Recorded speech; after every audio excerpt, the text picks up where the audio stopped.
Speak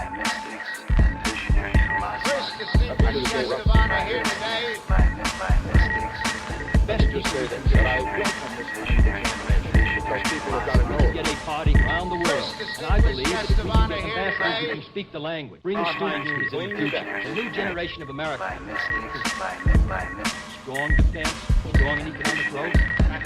Our senses and our minds will no longer respond to... You're listening to the Wise Guy Radio Show. What's up, everybody? Welcome to the Wise Guy Radio Show, episode number 19. Thank you so much for joining us today. This episode is with my boy Judeh, who is the owner of Headz SmokeShop in Sarasota, Florida. And in this episode, we discuss what it is all about to go out and sell your glass to the shops. And Judeh has an awesome perspective. Him and his brother Michael own the shop, and they've been in business now for several years, and they have a super high-end collection of glass, but it also has taken them a little bit of time to get this collection going. And, as a business. And I respect the fact that these guys have been supporting and advocates for our industry, not only as collectors ourselves, but also as a retail shop. And they're in a kind of a long string of smoke shops that I deal with that are customers of mine that I have built relationships with that I really appreciate and enjoy, and love the hell out of these guys. The kind of shops I can go into and spend several hours just bullshitting around and talking and, it's what it's all about, relationships. So I hope you guys pull a lot of value bombs out of this episode. I kind of asked some questions that really weren't my perspective, but just kind of perspectives of some shop owners that I've dealt with over the years. And I really wanted to kind of find out and feel what his perspective was, because I take Judah's perspective really from the perspective of a lot of the shops out there whom I respect. Looking at it from the artist perspective and respecting the artist itself. And a lot of you guys out there, as being artists and, guys and girls, I should say, it's important that we have our art appreciated, and it's also important that we are professional, that we do show up into a store looking like a professional. I'm not saying wear a suit and tie, but, at least clean yourself up a little bit. It always helps. But at the same time, your glass really is going to reflect your personality and who you are, and also your attitude about it too. Your confidence in your glass, the way you look about it, the way that you're passionate about it, and you talk about it, and you explain about it, how it was made, all that fun stuff is really, really important, that you really do have passion for what you do. Otherwise, you're wasting your time, and you're wasting the shop owner's time, in general. So we get into a lot of talk and discussion, about the whole idea of keeping a 9-to-5 and why you're building your clientele and building your lines and building your personality out there in the industry, and also just kind of this whole just overall general perspective, the difference between going to trade shows, selling to directly to the shops. Just kind of a whole variety of things we got into, so it was a lot of fun. And pardon my sniffling in here, my congestion. I was up in Asheville, just outside of Asheville for the past week, and which is partly why my shows have not been consistent. Besides working at Disney for a full week, when I would go from seasonal to full time, it kind of really threw me off. But also then going on vacation for the week, and just now getting back in town and getting the ball rolling. So, we have some special fun, pretty cool announcements coming up hopefully next week. I'll be able to let the cat out the bag for upcoming sponsor that we have that we are bringing aboard. We are super excited about. They are going to be our main show sponsor, and I couldn't be happier. These guys are somebody I've been dealing with for a long, long, long time. And when I first started this podcast, they were really the first company that I had in mind that I was hoping to really bring on and cross-promote as a sponsor of the show. And by bringing sponsors onto our show, this will allow me then to travel around, because ultimately my goal is to be able to go to the studios of the artist and interview them in person, one-on-one, as long with also doing some collabs and doing some video work too for tutorials that we're going to be eventually having up on the website. And speaking of website, the website is up and running. If you guys want to go check out wiseguyradio.com. Xavier, my business partner / webmaster, amazing dude, he is in the middle of moving himself, and his internet will be up and running next Thursday. So we have not had a chance to put anything new up on the site yet. But once he is up and running, then we will be adding all of our new content, including the new current episodes we have not put up yet, as well as some new content like tutorials, PDF files, downloads, all kind of fun shit you guys will be able to get. And we're getting this ball rolling. It's been a slow process as I learned this thing as we go, and I do apologize for my lack of consistency. But as of this coming week, I will be on the 3-day-a-week show. And I know I've said this already before, but I'm for real. I've already had a talk with my manager at Disney, so they know what my schedule looks like for the month of August, that I'm taking completely off. I am also moving out of my garage at home. I've pretty much outgrown it. The business has gotten to a point where now I have an assistant. I have a couple apprentices I'll be bringing on pretty soon too, and I'm moving into a new studio with my buddy Chad. And Chad Gulab, he's goes by Chad Pieces, and he's a really awesome guy, family man. Him and I are going to start doing some kickboxing on the side together, just kind of really getting to know each other even better. And his wife and my wife will be hanging out, and the kids and playing and all kind of fun stuff. So we got a lot of really cool things going on here, and we just want to kind of bring you guys along with us for the ride, and hopefully your lives are improving as well as you guys get content and information and all kind of fun stuff from the show, including my last episode with Kemp Curtis. I do apologize as well with that episode that the sound levels were not as loud as I was hoping they were going to be. Trying to edit a show in the mountains where your Wi-Fi is nil to none, and I had zero signal on my phone, made it really impossible. I was actually really happy I was able to even get the show out there. And just a little bit ago, I reposted the episode with a little bit louder, higher volume, I should say. So thank you guys again for bearing with me, for all the downloads, the comments, the 5-star reviews, all the love. You guys are awesome, keeping me motivated and going. As long as you guys keep doing this, I will keep doing this. And again, you guys leave me speechless at times because I'm just blown away. Kind of a little side note, a little ramble here. One of the fun things with the show and with the where I publish the show through Libsyn, I'm able to look at statistical evidence and geographical locations on where the show is being listened to. So thank you to everybody all around the world. I mean, literally, the show is being listened to in China, Japan, the Netherlands. Hey, look at that! My telephone's ringing. I should turn my volume off. But my show is being listened to all over the world. I mean, literally, it's being listened to in Norway, Netherlands, China, Japan. I mean, it's freaking amazing when I was able to go on there and really see that it's being listened to all over the place. It's just mind-blowing, and it's neat at the same time. So thank you guys again. If you have not left a review on iTunes or Stitcher, you guys can go on there and leave a review and also a 5-star rating as well. By leaving a review and a 5-star or whatever you feel like you want to leave for the show, it continues to push the show up in the levels of whatever brand, iTunes or Stitcher, into their stratosphere of recognition. So far, the show is up in the new and noteworthy section. As of last I had checked, I'm in the top 100 in new podcast right now, which is completely crazy, and also in the top 10 in art and lifestyle. So thank you guys again for listening and downloads and the reviews and everything, because as you guys continue to do this, you continue to help the show get more exposure, and the more exposure we get, the more people get to listen to the show. And whether you're a glass artist, an enthusiast, you just like art in general, or you're just kind of curious about what the hell it is that we do, you're tuning into our show and listening to this, and the more you listen to it, the more people listen to it, the more people see it. It's just, the circle of love keeps on going on and on and on. So, end of my ramble. Love you guys. Enjoy this episode. And this is episode 19. I double-checked. All right, kids. Take care. Peace.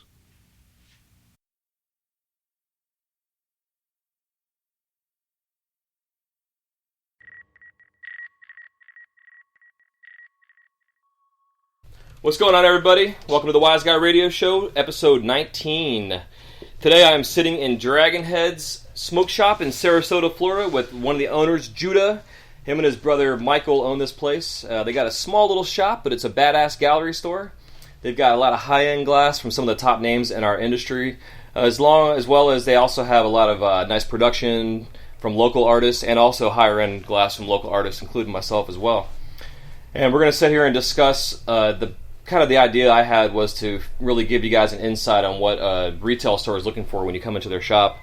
If you're coming in here barefoot looking like a dirty hippie, they may tell you to leave, not even want to see your glass. So the idea is to be professional, and we're going to get some opinion from these guys because I dig their store and their personalities and what they got going on here. And also they are advocates and consumers of our products as well, and big fans. So I want to introduce you guys to Judeh, the owner of the Dragon's Head Smoke Shop here in Sarasota. What's going on, dude? What's up, man? Good. So happy to be here. Happy that you chose us to come down and do the interview with. Really means a lot, man. Yeah, bro. Really digging the show, so glad to be a part of it. Yeah, thank you. Yeah, I want to kind of get you guys on here, too, as my first shop. Nice. Well, I didn't realize that. Very cool, man. Yeah, absolutely. So, you want to give us a brief background on your business side of things, and before you guys actually got into the smoke shop itself, and how you got started in the whole entrepreneurial world? Right on. I guess just like a lot of people, start off doing the corporate thing. Just paying your dues and just doing what you got to do to survive through the majority part of our lives. I worked for a major bank here in the area. Did that for a few years. From there, went along to opening up our own businesses. Both Mike and I had a bunch of cell phone shops here in the area. We had a lot of fun doing that. And I could say everything we did along the way kind of prepared us for what we're doing now. Okay. So, yeah. So what was it about the the actual pipes themselves, or was it like, were you guys fans of the glass before you got into the retail side of things? Is that kind of what brought you into? Yeah.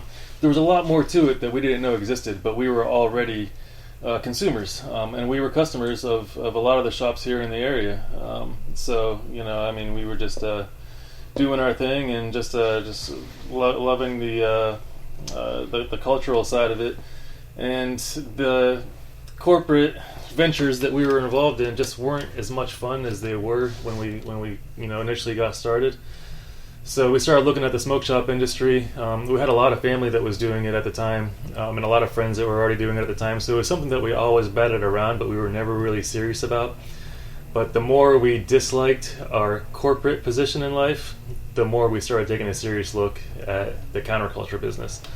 And that's kind of where we first started putting our foot in the door and actually looking at it as a viable business. Heck yeah.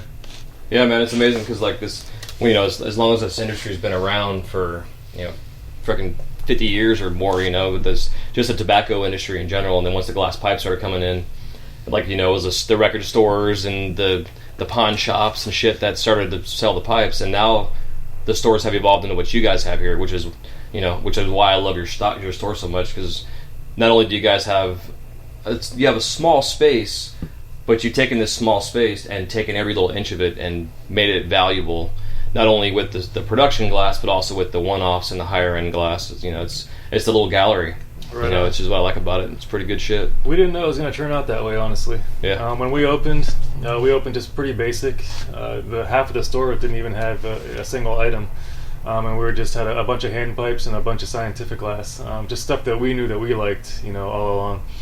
And little by little, the more we met different people in the industry and the more trade shows we went to, we started realizing that it was a lot bigger and a lot more intensive than we thought it was. So and it made us enjoy it more. We always saw some of our friends' shops and all the high-end glass there, and we would just look at it like, wow, yeah, that's pretty badass, but obviously we're not going to be doing anything near that level. We're just going to try to be as basic as we can. And it was just a side business, honestly. That's all it was to us, and it was just somewhere where we can come and let off steam, because we would literally go from our other businesses and we would come here. Oh, no shit. And we would alternate the schedule. He would open up, so then I would leave the shop that I was at before, and we'd switch, and he'd go back to his other store. Then I would come here, and it was just kind of that kind of thing.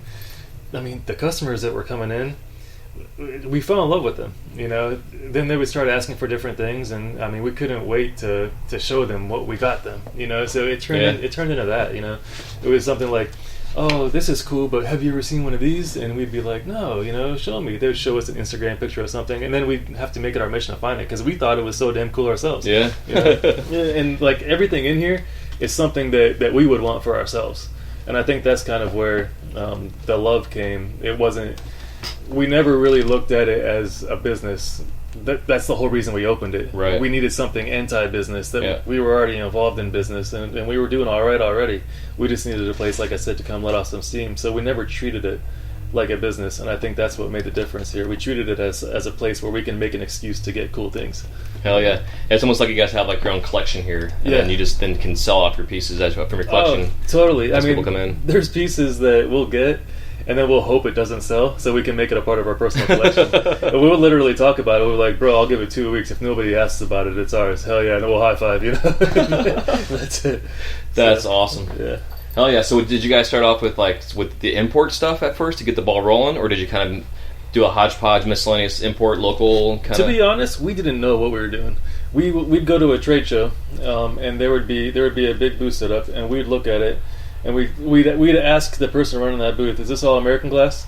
And they'd say, "Oh yeah, of course," you know. And then down the road, looking back at it now, I say, "There's no way in hell that stuff was American glass at the prices that we were paying for it," you know. But that knowledge along the way helped us determine what we're going to start putting in the shop, you know, moving forward. So yeah, especially like as a customer comes in, like you're saying, they kind of show you something, or you're able to cater to your customers. Yeah, you know, which I think is important to get to know your customer base and your clientele, and then you can really fine tune what your product line is in your shop. Right. Because I know, like when I worked in the smoke shop, I ran a shop for 3 years, and they weren't really, the owners of the shop really were kind of like had my hands tied. I knew what we could sell, what the customer was asking for, but they were like, "Yeah, this is our budget, this is our budget, this is our budget," instead of saying, "Okay, go get that." Then we can turn around and flip it and sell it, because then we can make a profit and then continue to purchase this product, you know. Yeah. And I had the fortunate enough side where I was working in the shop, I was able to sell my own glass because I knew what the customer wanted. Right. So I made what the customer wanted, you know, to the shops. And That's then a luxury. Yeah, it was really nice. And I had some of the glass artist friends in town that were the same way, so I was able to help them fine tune their product line to get it into our shop. Nice. But then it's still, you know, it's like it's a kind of a struggle sometimes too. Plus, like right now with summertime, you know, it kind of slows down a little bit. At least in Florida shops, Colorado or Oregon, where it's legal across the board. I mean, there might be, you know, 365. They're always doing something now, you know, which is a whole different ball of wax. So, so kind of going towards, you're looking at the glass artist coming in, you know, and the first impression to me is always the most important thing. And to me, when you walk into a shop as someone selling your glass, you know, depending on, I'm not going to say you need to be like wearing a suit and tie and shit, but you need to be professional. And I say that because I feel that walking into a shop unprofessional devalues yourself as a salesperson, but also devalues your product line. So if you're coming in, I mean, do you guys see that perspective yourself as in terms of someone that's new in your shop? I see it as artists are artists, and it shows from the inside out, you know. So I'm not going to judge somebody on their appearance. Cool. You know, this guy is an artist because he's not just an artist, I should say. He's an artist, and he's making his artistry his living. Okay, and that reflects in everything about him. He's devoted his life to making something cool from nothing. So he's probably thinking less about his own appearance, you know, exterior, superficial things of that nature. He can't wait to come and show me what he made, you know, or she. You know, she can't wait to come and show me what she made. So the last thing on her mind was probably, "Oh shit, you know, I didn't fix my hair. You know, or cut my fingernails or something. Oh my god, these are my shoes. You know what I mean, or something like that. Like, so I'm definitely not going to judge them off of that. Hell yeah.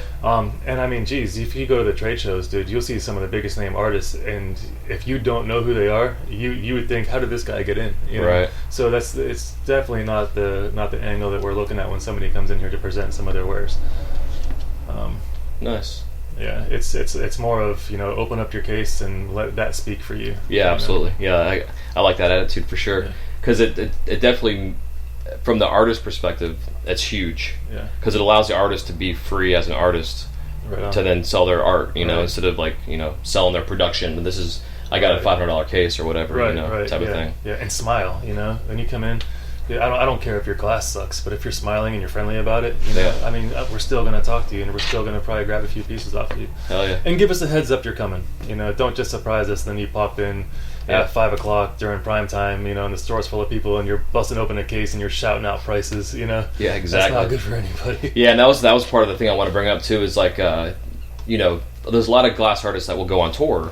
You know, they'll go from like California to freaking New York, and they'll travel all of the, you know, with, you know, $100,000 of glass they've made for the past 5 months, and then they go out and sell it.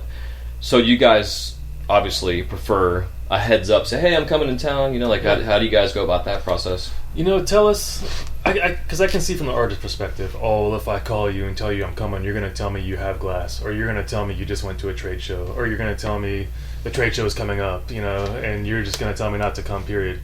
I mean, come at us with the angle. I'm going to be stopping by your shop. What should I bring? You know, because I might have just come back from a trade show, and I might have rigs, you know, coming out of my ears, and another batch of them on the way, you know, and I don't even know where to put them all. And if you tell me that you're coming with rigs, I'm going to tell you, probably don't come, or come and show me them, but I can't make you any promises, Yeah. But if you give me the opportunity to tell you what I could use, then, I mean, we can still do business. Yeah, I agree, because especially with a shop like you guys and your attitude with you, where you do cater to your clientele and you know what your clientele has and wants. So I also look at it myself too, like when I come to your shop, or any shops in general, I look in the cases to see what you don't have. Right on. Because then I can be like, okay, I came in here, I made $1,000 or whatever, and now I can leave with another $1,000 order because I'm going to fill in your gaps that you have if you haven't already had that ordered. That's smart. Which I think is important as well. And also, like we were talking, before we started the recording button, about having to evolve. Like, you always have to evolve your product line. Because like you're saying, the rig industry has been almost oversaturated, especially now that China is starting to bring in this bullshit too. Right. So, back in the day when I was doing this, inside out spoons were like the Chinese competition, or like the cheap wrapping rigs with a little animal on them, like that was what was coming in. Yeah. So I stopped making inside outs because of it, especially because I burnt myself more making inside outs, than anything. Oh, I can imagine. And I can imagine the business side of it too, because those inside outs, man, I mean, I know for a while there, an artist would present something, and I belong to a lot of different forums, for shop owners and whatnot, and they'll say, why would I buy your inside out for $20 wholesale when I can get them, when I got the same exact thing for $1.50, you know what I mean? Exactly. So I can imagine from an artist's perspective the frustration that you guys must have been dealing with. Yeah, it was really bad, and it was nice that the government, which I hate stepping in and regulating things, but they regulated the gas stations. Yeah. With them, with some laws and what have you, so it made it easier for the shops. You know what's funny about this is, and us doing this, is when I moved to Florida about 10 years ago, and we didn't have gas stations back in Ohio selling pipes and stuff. And I went to a gas station here, and I saw a little showcase sitting on their countertop, and it had a bunch of spoons and stuff in there, and I was like, fuck, like, they can sell this shit here? And it just blew me away, And now it's like I'm sitting in here in a store full of glass pipes. Yeah, exactly. It's way nicer than what they're selling. Wait, what just happened? Like, it'd be crazy to walk into a gas station and have like a Usheen in their case or something. Oh, right.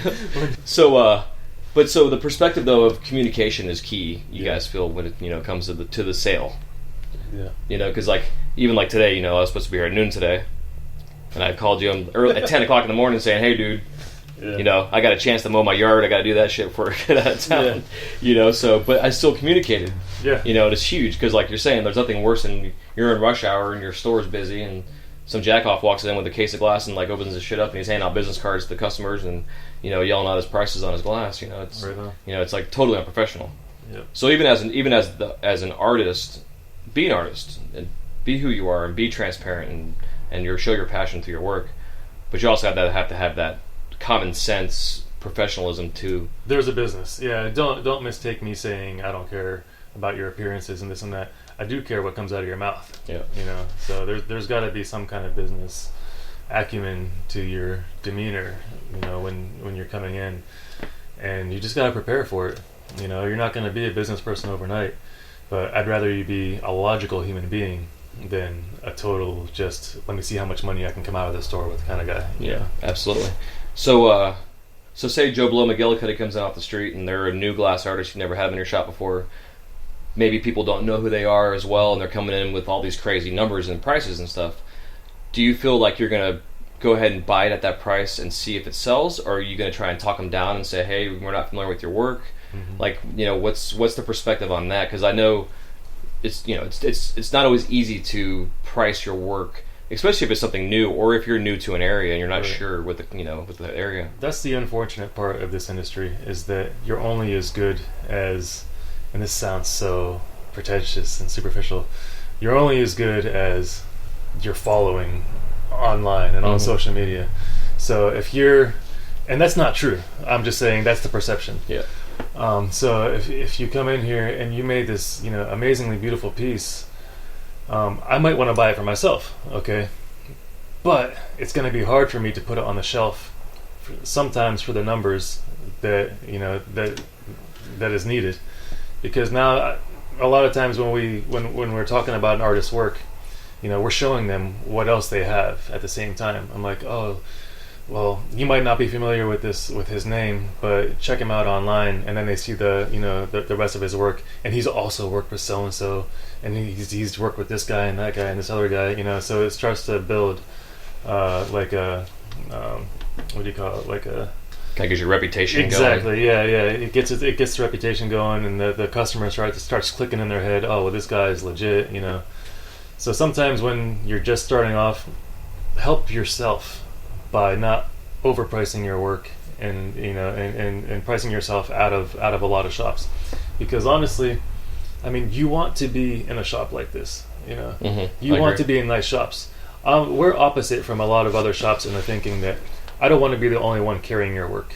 I don't want you to be exclusive to Dragon Heads. Jason, for you, for instance, I don't want Wise Guys only to be in Dragon Heads.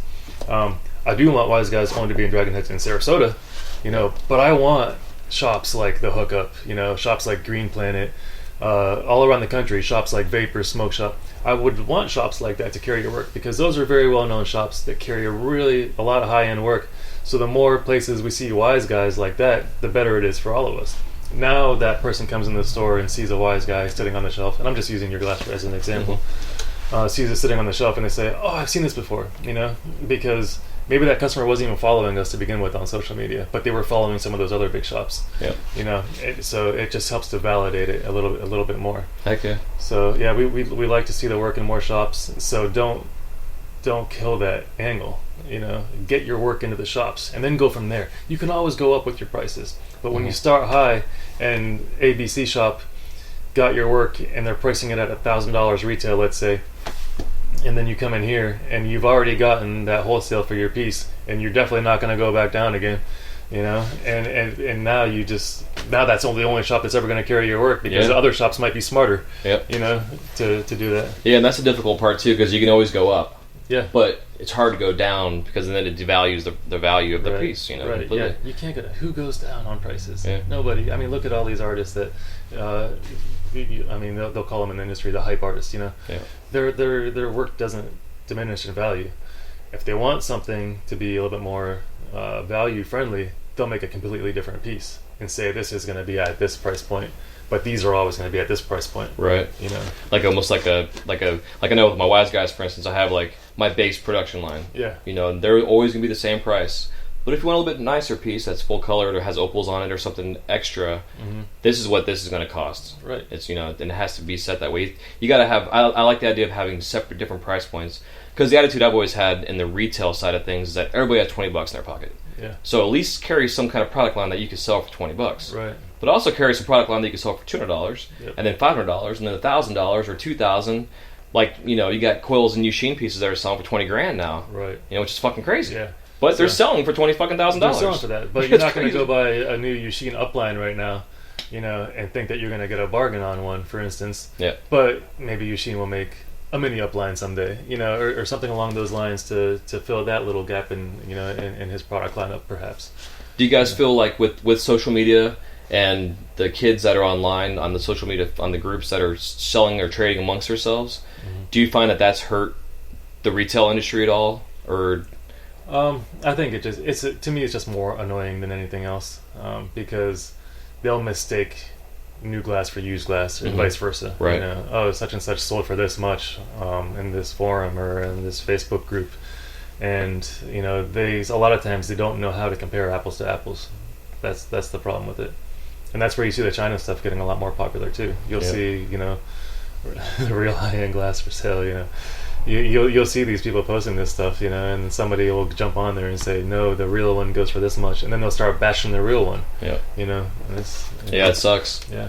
Yeah, it's kind of fucked up how I guess, really, I think it comes down to industry in general, whether you're selling cars or purses, like the people that have been selling knockoff Prada bags for frickin' ever, or like the Grateful Dead had it set up where they had like their own dead police on the lots, that if you're selling dead merchandise, they'd kick you the fuck out of there. Right. And they'd take all your shit from you too, and they'd hold you at gunpoint or some kind of thing, because they took that shit seriously.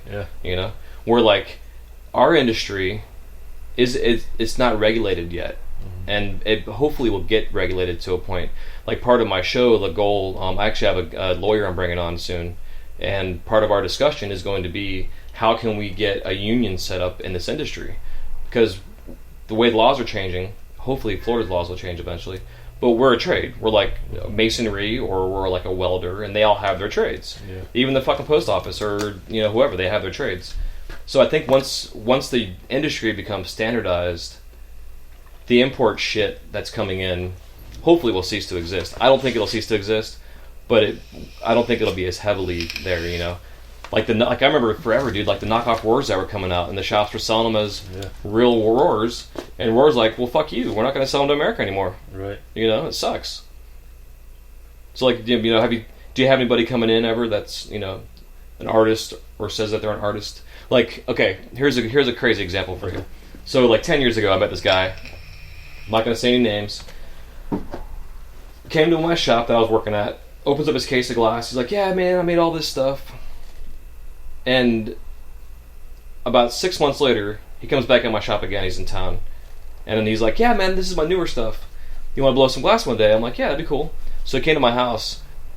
He couldn't even turn my torch on. Right? So that right there was an immediate red flag. Yeah. Now, and this is not the first time I've seen this, and that's the problem that it's not an ongoing problem, but there are people out there that are these posers that say that they're a glassblower because they're fucking cool or whatever, and they're not selling their work, they're selling import shit, or they're selling their collection that they've had, or, have you guys experienced that ever here at all? Oh yeah, a couple days ago, I'm not going to name names obviously, such and such came in and said, we're American glass blowers, and we'd like to show you our product line. And I said, oh, okay, are you glass blowers or are you distributors? She said, oh, no, we're the glass blowers. So, I mean, I went onto the social media site that they were on, and I'm looking at the stuff, and I'm just shaking my head. There's no way in hell that you made this stuff, and it's all knockoff stuff. So if you are glass blowers and you are that talented to make such clean items, why are you making those and not something, with your own imagination? Yeah. So interesting. It's out there. Yeah, it's out there. Yeah, it's interesting. The part of with the lawyer too, we're gonna talk about like the whole trademark. Like, it's hard to trademark this stuff right now or copyright it. Okay. It's but if you have a specific look to your work, and that's like your line of work. Like, for instance, like Shelbo's Goblins, like there's a couple cats out there that are making knockoff goblins, and they're like, well, fuck Shelbo, without like outright saying that. Yeah. But if they had the attitude of, I'm making this is my version of my goblin, and I can sell it at a reasonable price, where someone that can't afford a Shelbo can still have a goblin pennant. But the fact that they're saying fuck Shelbo, I mean, it's kind of horseshit. Those goblins aren't easy to make. If you're skilled enough to make one that looks that good and that close, why don't you just use your imagination and make something of your own creation? Exactly. I agree, 100%. Hell yeah. I mean, maybe it won't sell as much as your fake goblins will, for instance, but you'll start to create your own name with your own identity. Yeah. Heck yeah. That'd be what I would want to do. I would want to be that glassblower that has that product that everybody knows. I don't want to be that guy, that was known as a copycat. That's not. I don't want that to be my identity. I don't know why anybody else would. With a shitty attitude, right? With a shitty attitude on top of that. Makes it even worse. What the fuck, dude? And you're putting all of the Facebooks and social medias and stuff. Right. It's crazy. So when you guys are purchasing glass, do you have a preference between the trade shows, because you can go and have some fun and have like access to this whole fucking arena of artists? We like it all. So we like all of it. Okay. Yeah, we love going to the shows, mainly because we love to travel. But it opens your eyes to things that are out there that's not going to walk into your door every day, But we love the people that walk into our door every day too, because it opens our eyes to who's doing what, in our backyard. Yeah, exactly. So it's really cool to see, and I mean, it's kind of an honor too, in a way, for a glassblower to come and say, "I want my work here in your shop." It makes me feel good. For them to want to be here, rather than for me to have to pursue them, which is what we're always doing. We're always pursuing the artists. So it's nice sometimes for them to come to you. So we like every aspect of it. We're not just gonna focus on who walks in the door at any given time. Heck yeah. We're gonna go out there and find them. We're gonna let them find us. Both ways. Yeah, dude. Because I know, like, when I hit you guys up on Instagram, wanted to come check you out. I was like, I felt honored that you guys wanted to carry my line of work. like I was stoked. Like I got my glass in here with Lay's face and freaking Yushin's, and everybody's in here. It's like it was super cool that you guys were willing to bring my line in. Right. No, I'm also confident about my work as well. Yeah, of course. But it was still nice to it's always that first sale to a new shop that's not always easy. Yeah. As long as I've been doing this shit, I still get a little bit of anxiety. Yeah. And then, like, even today coming up here, I'm like, fuck, it closes at 5 o'clock. Well, then you told me you close at 6. So that anxiety went away right away. Yeah. But I still felt bad about it, But it's like, when you first approach the first shop for the first time, it's like, they're a little nerve-wracking. So, I know myself, too, when I do deal with the new shops, generally, I'll give like okay, if you buy everything, this is what it costs. Mm-hmm. And then because this is your first order, I'll knock 10% off the top. Do you like that? Like, is that a turn on for you guys? Is that gonna make you buy glass more likely, or is it just kind of an as needed basis, or like how do you guys look at that? It's just it really is on an as needed basis. Like if you call me and tell me, I'm coming and I still have all your work on the shelf from the last time that you came, I'm probably gonna say nah, unless you're bringing like a different product, something different than what we have. Then yeah, of course come. The pricing, just deal with us like human beings, Mm-hmm. It doesn't have to be so set in stone in corporate. Like I have such a bad taste of the whole corporate, the way things work, like price tiers and things like that. I hate it, and it gives me anxiety to do anything here like we were doing in our other businesses. Just like it completely different. Just the same way we deal with our customers. A customer will walk in the door, and as soon as he walks in, sometimes we'll hear, will you work a deal if I buy more than one thing? And it's just like, that shouldn't be your first question. First, see if there's anything that you like. Yeah. And if we're jiving and you like a couple of things, of course we're just gonna try to get you the glass that you want, and we're gonna make it as easy as possible. You're not gonna look on the wall and see a price breakdown menu. One item costs this much, two costs this much, three costs right. this much. We don't want to do things that way. We just want to call it as we go on the fly. It's more natural that way to me than just a black and white, set in stone kind of pricing structure. Hell yeah. Yeah, I'm glad you said that too, because the show's geared toward the glass artists, but it's also for the enthusiasts that purchase our work and support the industry, So yeah. I also want them to hear that as well, because I know what you mean. First thing out of their mouth is like, oh, can you cut me a deal? Or 10% off Sundays, or whatever bullshit, Yeah. It's like, get the fuck out of my shop. Right. Yeah. So as a glass artist and evolving your glass, do you guys find like, with the rigs and the old water pipes that came out and the bubblers and stuff, so someone comes in, should they have like a nice variation of work? Like, should they have like some small bubblers and some hand pipes and some chillums and a couple rigs and maybe some bigger heady pieces? Like, do you guys prefer to see like a nice spread? It depends on that artist's capability. Okay. If you're really good at making spoons, then don't bring a bubbler just because you think we want to see one and it's ugly. Yeah. Don't make something just for the sake of making something.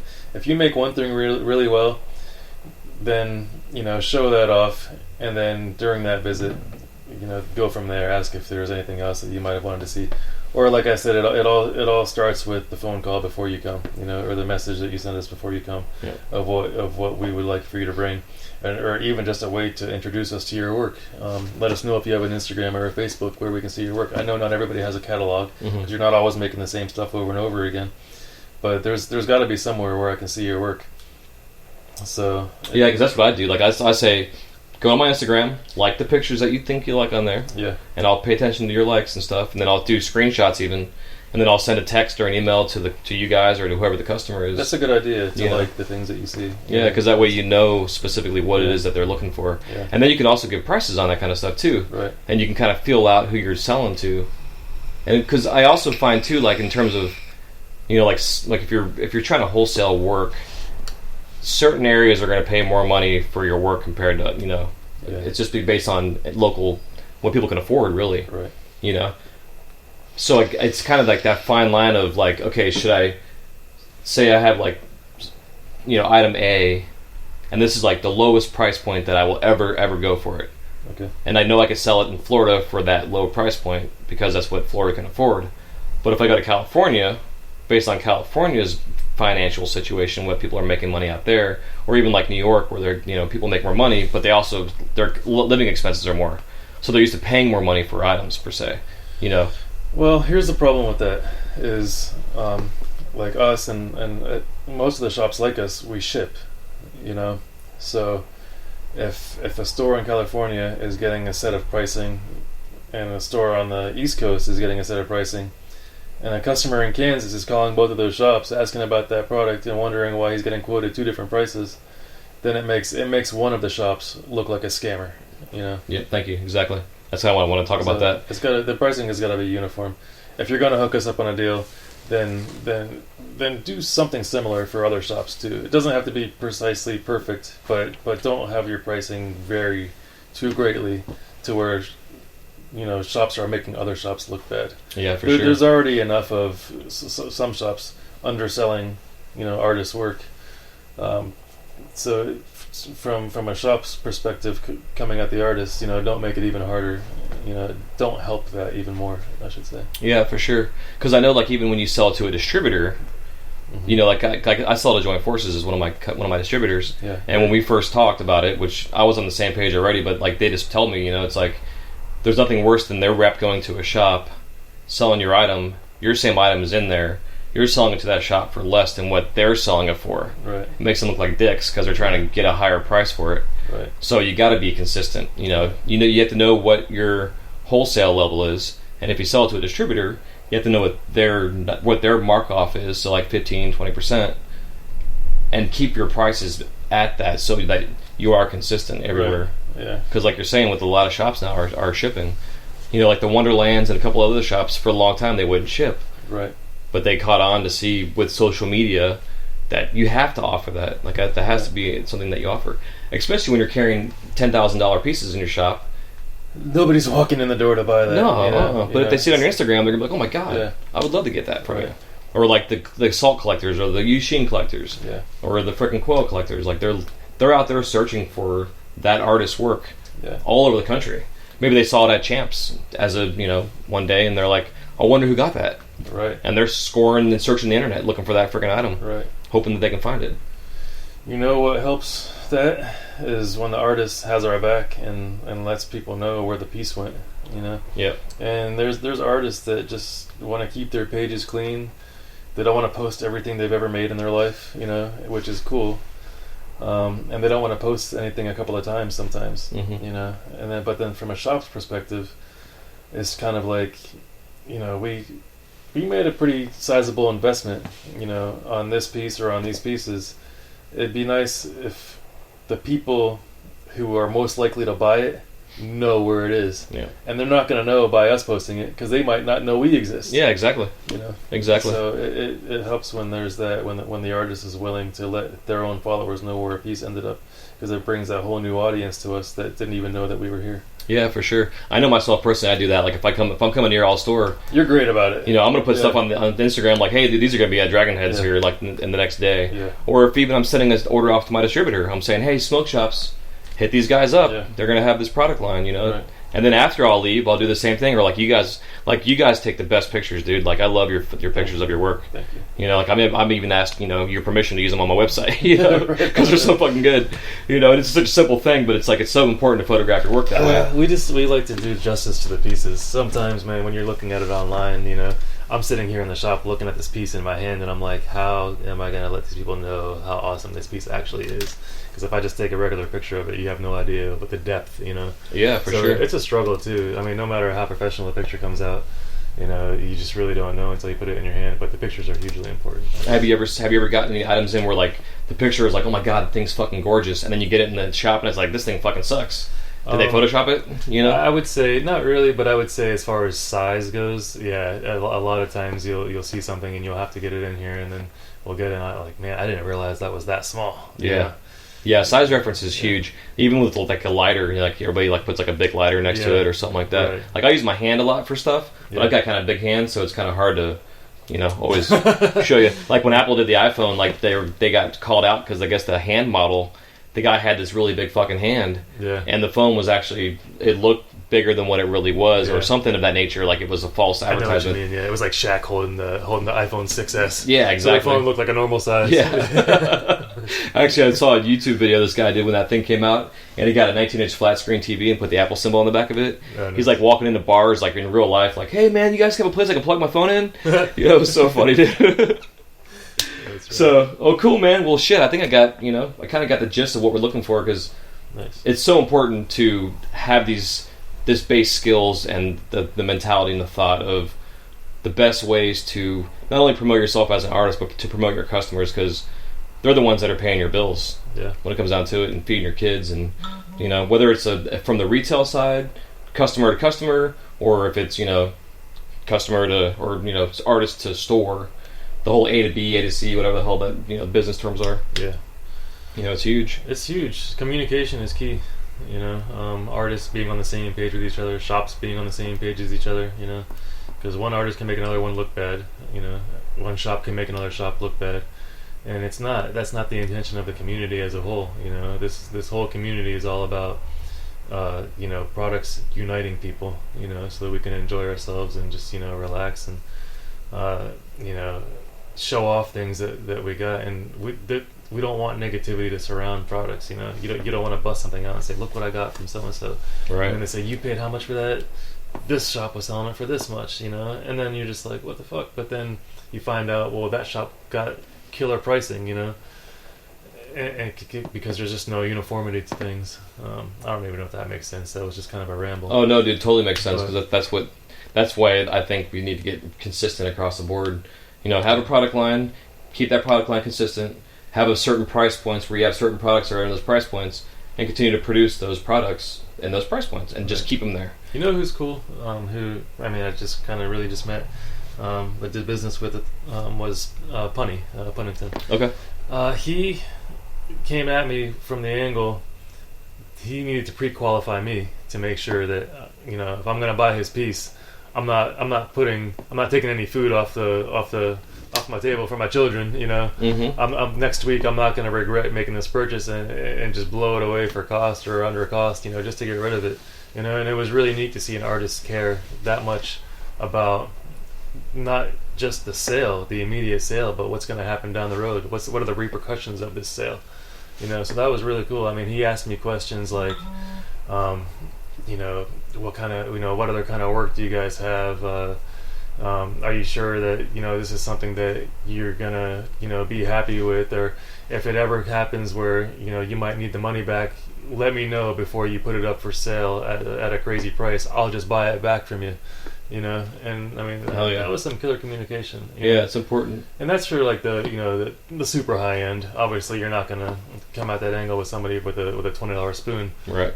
But just to know that there's guys that have been doing this for a long time that have gone through all these different situations. Those are really the guys that from an artist perspective, to pick the brains of. When there's a demo going on with some big name artist, it's a good idea to pop in, even if you're not going there to buy a piece. Just go enjoy the demo, enjoy a meet and greet with some of these well-known artists, just to see their interactions with the customers and to see where they're coming at price point, just to see all the different products and different niches that they're filling.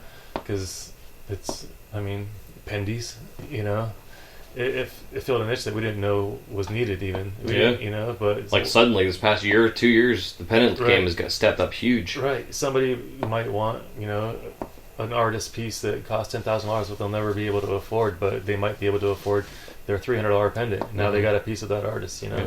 Find little ways like that just to get in the game. Start by making just pendants. Yeah. Just to get your name out. Which I know a lot of artists who only make pendants, or who only make accessories. Yeah. And that's really a cool way to hone your skill too. Working on real fine, precise things. Yeah, really niche yourself down to a specific item. Yeah, and you know what else that does? It gets you in the door for collabs.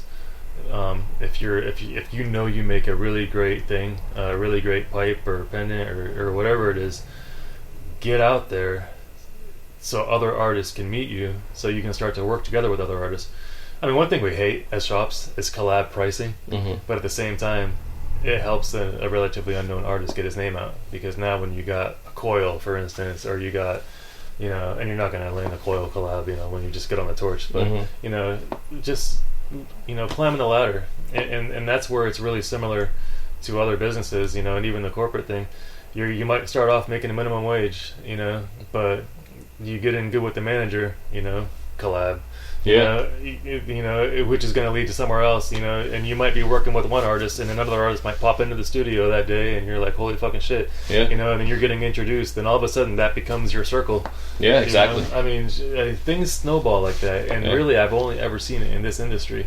You know, other industries, man, you gotta travel, like, I mean, you gotta do some shitty things in other industries to get to where you want to be, you know.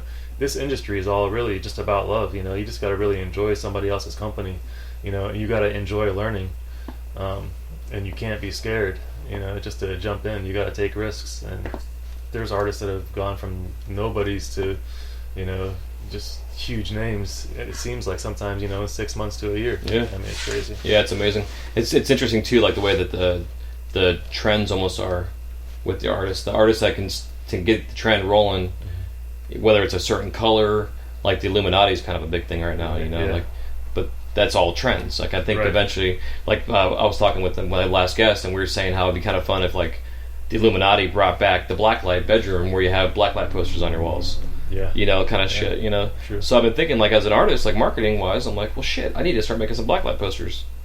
Or T-shirts or something of that nature, because people have their dab stations in their room set up or whatever for their chill rooms, you know, and it's like they got black lights in there and their posters are up with their favorite artists and their glasses glowing and their pens are glowing and their freaking fingernails are glowing, you know, totally. Their teeth are glowing, they have brushed teeth in like 4 years. Seriously, you know? It's getting pretty, it's interesting neat right now. Yeah.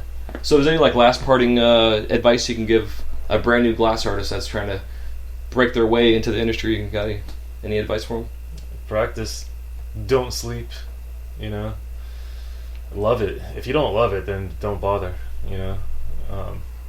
But yeah, if you've been doing it for a few months and it feels like a job, you know, then fuck it. I mean, just do something else, honestly. Yeah, you know. I agree. Don't force your way into the business if you don't even like what you're doing.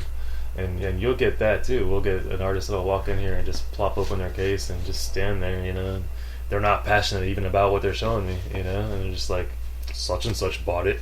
You know, I got it in this shop, you know, and that's their pitch, and I'm just like, you're not even going to tell me, like, the love or anything that went into the process of this, how it evolved, you know, where the idea came from. Yeah, dude. You know, so that's a turn-off, too, you know, from an artist walking into the store, you know, kind of subject.